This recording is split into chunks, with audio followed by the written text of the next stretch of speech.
Apple company के founder Steve jobs, जो कि एक ब्रिलियंट लीडर रह चुके हैं। तो क्या ऐसा हो सकता है कि जो बातें स्टीव जॉब्स ने अपने जीवन के 50 सालों में सीखी हो वो आप सिर्फ 15 मिनट में सीख पाओ?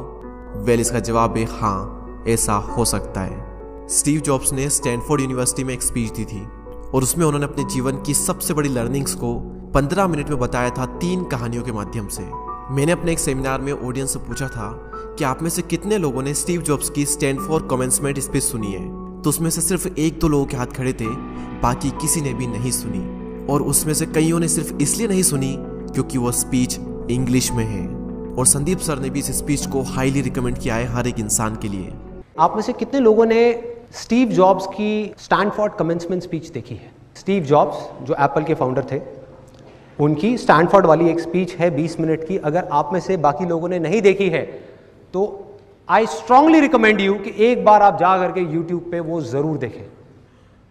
तो अपनी उस स्पीच में वैसे तो उन्होंने बहुत सारी बातें कही और सारी ही कमाल की थी।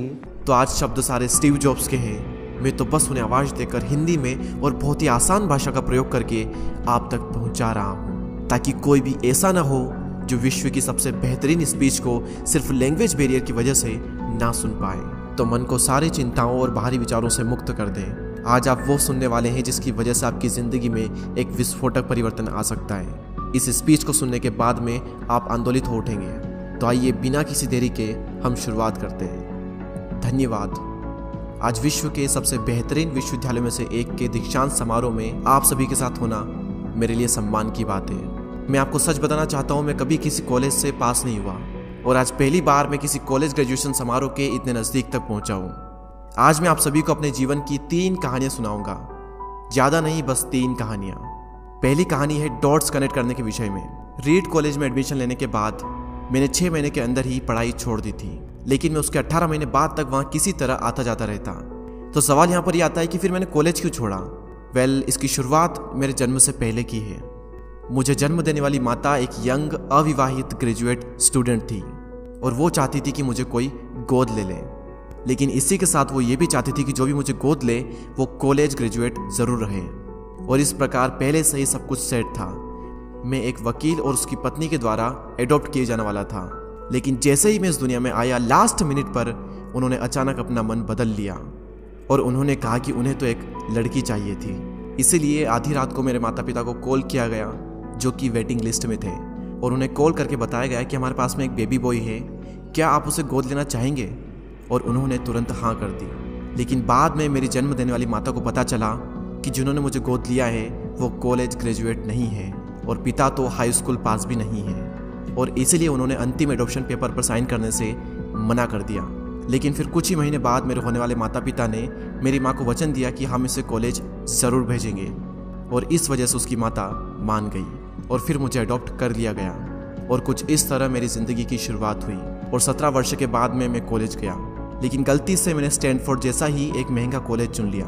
मेरे वर्किंग माता पिता की सारी पूंजी पढ़ाई में खर्च होने लगी और 6 महीने बाद मुझे इस पढ़ाई का कोई भी महत्व नहीं दिखाई दे रहा था।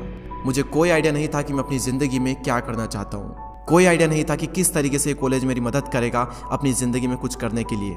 और यहाँ पर मैं अपने माता पिता की जीवन भर की पूंजी पढ़ाई में खर्च करता जा रहा हूँ। और इसीलिए मैंने कॉलेज ड्रॉप आउट करने का डिसीजन लिया और यही सोचा कि जो होगा अच्छा होगा। उस समय मुझे ये चीज़ बहुत ही डरावनी लगी, लेकिन जब बीते समय को आज मैं देखता हूँ तो मुझे लगता है कि ये मेरी ज़िंदगी का सबसे बेस्ट डिसीजन था। वो कैसे, मैं आपको अभी बताता हूँ। जैसे ही मैंने कॉलेज ड्रॉप आउट किया था तो मैंने उन क्लासेस को करना छोड़ दिया था जिसमें मेरा इंटरेस्ट नहीं था, और मैं केवल उन्हीं क्लासेस को करता था जिसमें मेरा इंटरेस्ट था।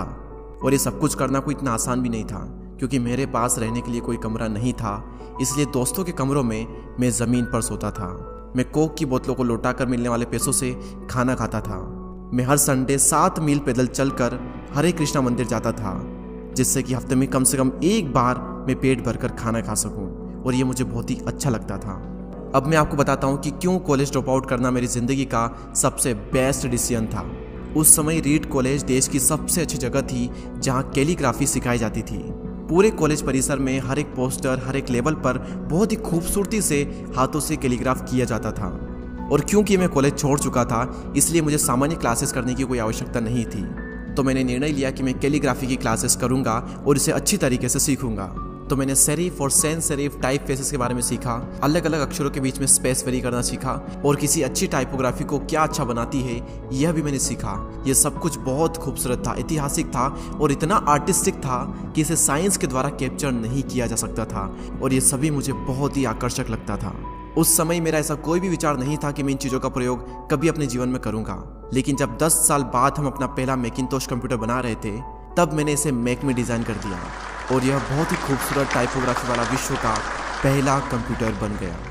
अगर मैंने कॉलेज में केवल कैलीग्राफी में प्रवेश नहीं लिया होता तो मैक में कभी भी मल्टीपल टाइप फेसेस या प्रोपोर्शनली स्पेस्ड फॉन्ट्स नहीं होते, और क्योंकि विंडो ने मैक की कॉपी की है तो दुनिया के किसी भी पर्सनल कंप्यूटर में ये सब नहीं होता।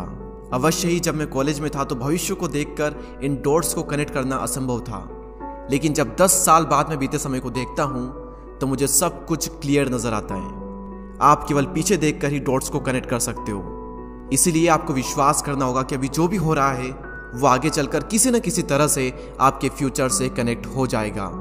आपको किसी न किसी में तो विश्वास करना ही होगा, अपने गट्स में, अपने भाग्य पर, अपने जीवन पर या फिर अपने कर्मों पर।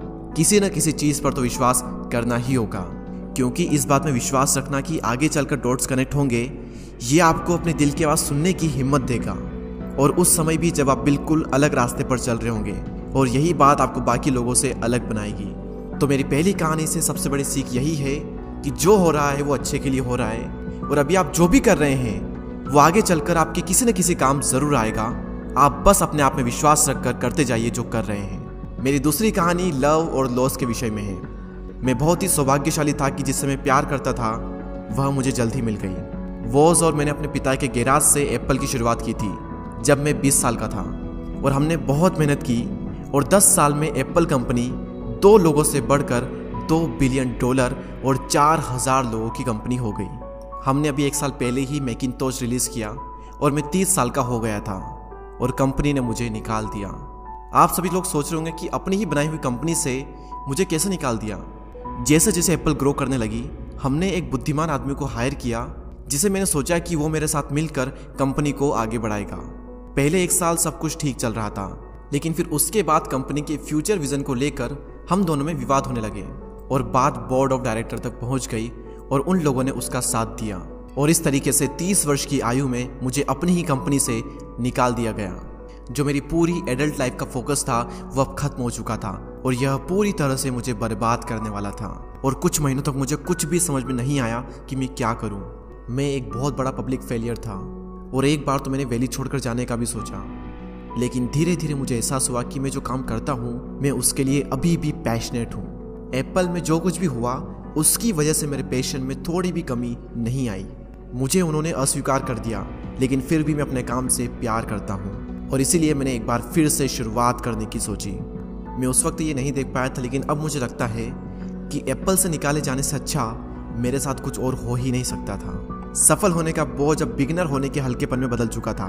मैं एक बार फिर से स्वयं को बहुत ही हल्का महसूस कर रहा था और इसी आज़ादी की वजह से मैं अपने जीवन के सबसे क्रिएटिव पीरियड में चला गया। अगले 5 सालों में मैंने एक कंपनी नेक्स्ट और दूसरी कंपनी पिक्सर शुरू कर दी, और इसी दौरान मैं एक बहुत ही अद्भुत महिला से मिला जो कि आगे चलकर मेरी पत्नी बनी। पिक्सर ने विश्व की पहली computer animated movie toy story बनाई और आज के समय यह दुनिया का सबसे सफल एनिमेशन स्टूडियो है, और एप्पल ने एक अप्रत्याशित कदम उठाते हुए नेक्स्ट को खरीद लिया और मैं फिर से एप्पल में चला गया। आज एप्पल नेक्स्ट द्वारा विकसित की गई टेक्नोलॉजी का उपयोग करती है। तो यहाँ पर मैं पूरे विश्वास के साथ में कह सकता हूँ कि अगर मुझे एप्पल से नहीं निकाला गया होता तो ये सब कुछ मेरे साथ नहीं होता। यह एक कड़वी दवा थी, लेकिन मेरे विचार में एक मरीज को इसकी ज़रूरत थी। कभी कभी ज़िंदगी आपको इस तरह की ठोकर मारती है, लेकिन आप विश्वास मत खोइए। मैं विश्वास के साथ में कह सकता हूँ कि मैं सिर्फ इसलिए आगे बढ़ता गया क्योंकि मैं अपने काम से प्यार करता था। जितना अपने प्यार को जानना ज़रूरी है, उतना ही ज़रूरी है अपने काम को खोजना जिसे आप सच में एंजॉय करते हो, क्योंकि आपका काम आपकी ज़िंदगी का एक बहुत ही बड़ा हिस्सा होता है। और वास्तविक रूप से संतुष्ट होने का सिर्फ यही एक तरीका है कि आप वो करें जिसे आप एक बड़ा काम समझते हैं, और बड़ा काम करने का सिर्फ एक ही तरीका है कि आप वो करें जो आप करना पसंद करते हैं। और अगर अभी तक आपको वो काम नहीं मिला है तो आप रुकिए मत, उसे खोजते रहिए। जैसा कि दिल से जुड़ी हर एक चीज़ में होता है, वो जब आपको मिलेगी तब आपको पता चल जाएगा, और जैसा कि किसी अच्छे रिलेशनशिप में होता है, वो समय के साथ साथ और भी अच्छी होती जाएगी। इसलिए इसे खोजते रहिए, रुकिए मत। मेरी तीसरी कहानी मृत्यु के बारे में। जब मैं 17 साल का था तो मैंने कोट पढ़ा था, यदि आप हर दिन ऐसे जिएंगे जैसे आपकी ज़िंदगी का आखिरी दिन है तो आप किसी न किसी दिन सही साबित हो जाएंगे। और इसने मेरे दिमाग पर एक बहुत ही बड़ी छाप छोड़ दी। और तब से पिछले 33 सालों से मैं हर सुबह उठकर शीशे में देखता हूँ और खुद से एक सवाल करता हूँ कि अगर आज का दिन मेरी ज़िंदगी का आखिरी दिन होता तो क्या मैं आज वो करता जो मैं करने वाला हूँ। और अगर इसका आंसर ना होता है तो मैं समझ जाता हूँ कि कुछ न कुछ बदलने की ज़रूरत है। इस बात को याद रखना कि एक दिन मरना है किसी भी चीज़ के खोने के डर को दूर करने का सबसे अच्छा तरीका है। आप पहले से ही नंगे हैं, ऐसा कोई भी कारण नहीं है कि आप अपने दिल की ना सुने। करीब 1 साल पहले ही मुझे पता चला कि मुझे कैंसर है। सुबह 7:30 बजे मेरा स्कैन हुआ और उसमें साफ दिखाई दे रहा था कि मेरे पेनक्रियाज में ट्यूमर है। और सच कहूँ तो मुझे तो ये भी नहीं पता था कि पेनक्रियाज होता क्या है। डॉक्टर ने लगभग पूरे विश्वास के साथ में मुझे बताया कि मुझे एक ऐसा कैंसर है जिसका उपचार करना संभव नहीं है और अब मेरे पास केवल 3 से 6 महीने ही बचे हैं। डॉक्टर ने मुझे सलाह दी कि मैं घर जाऊं और सभी चीज़ें व्यवस्थित कर लूं। यानी कि डॉक्टर की भाषा में इसका मतलब था कि आप मरने की तैयारी कर लीजिए। यानी कि वो सारी चीज़ें जो आप अगले 10 साल में करने वाले थे वो बचे हुए दिनों में कर लीजिए, क्योंकि आपका अंतिम समय आ चुका है। मैंने इस डायग्नोसिस के साथ में पूरा दिन बिता दिया और शाम को मेरी बायोप्सी हुई, जहां पर मेरे गले के रास्ते से पेट से होते हुए एक एंडोस्कोप डाला गया और एक सुई से ट्यूमर के कुछ सेल्स निकाले गए। उस वक्त मैं पूरी तरह से बेहोश था, लेकिन मेरी पत्नी और वहां पर जो भी उपस्थित था कि जब डॉक्टर ने माइक्रोस्कोप से मेरे सेल्स को देखा तो वह भी रो पड़ा, क्योंकि सेल्स को देखकर डॉक्टर समझ गया था कि मुझे एक बहुत ही दुर्लभ प्रकार का कैंसर हुआ है जो कि सर्जरी से ठीक हो सकता है। तो मेरी सर्जरी हुई और सौभाग्य से मैं अब बिल्कुल ठीक हूँ। मौत के इतने करीब तक मैं पहले कभी भी नहीं पहुंचा और मैं उम्मीद करता हूं कि आने वाले कुछ समय तक मैं पहुंचूं भी ना। और यह सब देखने के बाद मैं पूरे विश्वास के साथ में ये कह सकता हूं कि मृत्यु एक उपयोगी लेकिन विशुद्ध रूप से बौद्धिक संकल्पना है। कोई भी मरना नहीं चाहता, यहाँ तक कि वो लोग जो स्वर्ग जाना चाहते हैं वो भी वहाँ जाने के लिए मरना नहीं चाहते। मृत्यु ही वो स्थान है जहाँ पर हम सभी लोग जाते हैं। आज तक कोई भी इससे बचा नहीं है और ऐसा होना ही चाहिए, क्योंकि इस जीवन का एकमात्र सबसे बड़ा आविष्कार है वो है मृत्यु। यह जिंदगी को बदलती है, पुराने को समाप्त करने का रास्ता खोलती है। और इस समय पर आप सभी लोग नए हैं और कुछ ही दिनों में आप सभी लोग पुराने हो जाओगे और रास्ते से साफ हो जाओगे। इतना ज़्यादा नाटकीय होने के लिए मैं आप सभी से माफ़ी चाहता हूँ, लेकिन यही सत्य है। आपका समय बिल्कुल सीमित है, इसलिए इसे किसी और की ज़िंदगी जी कर व्यर्थ मत कीजिए। बेकार की सोच में मत फंसिए, अपने जीवन को दूसरों के हिसाब से मत चलाइए, औरों के विचारों के शोर में अपने अंदर की आवाज़ को मत दबाइए। और सबसे महत्वपूर्ण यह है कि अपने दिल और सहज बुद्धि की बात सुनने का साहस रखें, क्योंकि वे पहले से ही जानते हैं कि तुम वास्तव में क्या बनना चाहते हो। तो पहले अपने दिल की आवाज़ सुने, बाकी सारी चीज़ें सेकेंडरी है। और अंत में मैं आप सभी से यही कहना चाहूँगा, स्टे हंग्री, स्टे फुलिश। मैंने हमेशा अपने लिए यही मांगा है। और अब जब आप सभी लोग यहाँ से ग्रेजुएट हो रहे हैं तो मैं आप सभी के लिए भी यही विश करता हूँ, स्टे हंग्री, स्टे फुलिश। यानी कि भूखे रहिए और मूर्ख रहिए। भूखे यानी कि कुछ करने की भूख आपके अंदर होनी चाहिए, और मूर्ख रहो क्योंकि मूर्ख रहकर ही आप कुछ सीख पाओगे। अगर आपको ये लगता है कि आप सब कुछ पहले से जानते हैं तो आप कुछ भी नहीं सीख पाएंगे। तो भूखे रहिए और मूर्ख रहिए। Stay hungry, stay foolish. आप सभी को बहुत बहुत धन्यवाद। और दोस्तों, मैं दीपक दया आशा करता हूँ कि आपने इस वीडियो से बहुत कुछ सीखा होगा। इस स्पीच को कन्वर्ट करने में या फिर मुझसे कुछ भूल हुई हो तो उसके लिए मुझे माफ़ कर दें। ऐसे ही और inspiring, motivational, life changing videos को देखने के लिए हमारे चैनल को सब्सक्राइब करके बेल आइकन को प्रेस करें। मैं आपसे मिलूंगा अगले वीडियो में, तब तक के लिए जय हिंद, जय भारत।